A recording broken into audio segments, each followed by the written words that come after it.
ফলের পুষ্টিগুণ বজায় রাখতে হলে ফল খেতে হবে দিনের নির্দিষ্ট সময়ে, তবেই ফলে থাকা ভিটামিন, প্রোটিন এবং খনিজগুলো শরীরের উপকারে আসবে। জেনে নিন কোন সময়ে ফল খাওয়া শরীরের জন্য খারাপ। ঘুমোতে যাওয়ার আগে ফল খাওয়ার অভ্যাস কিন্তু রক্তে শর্করার মাত্রা বাড়িয়ে তুলতে পারে। শুধু তাই নয়, ঘুমেও ব্যাঘাত ঘটাতে পারে। ফল মূল খাবারের সঙ্গে ফল খাবেন না। এই অভ্যাসে হজমশক্তি নষ্ট হয়। ফলের পুষ্টি শরীরে সঠিকভাবে পৌঁছে দিতে খাবার 1 ঘন্টা আগে বা 1 ঘন্টা পরে ফল খান। দুপুরের ফল খাওয়ার কথা ভুলে গেছেন, তাই বিকেলে চা খেতে খেতে কেটে রাখা ফলগুলি খেয়ে ফেললেন। এই অভ্যাস যে শুধু খারাপ তাই না, বিষক্রিয়ার কারণও হতে পারে।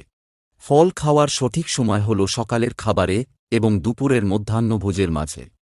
এই সময় ফল খাওয়া উপকারী, কারণ সকালের খাবার খেয়ে পেট ভার হলে ফল সেই খাবার হজম করিয়ে দিতে পারে খুব সহজেই।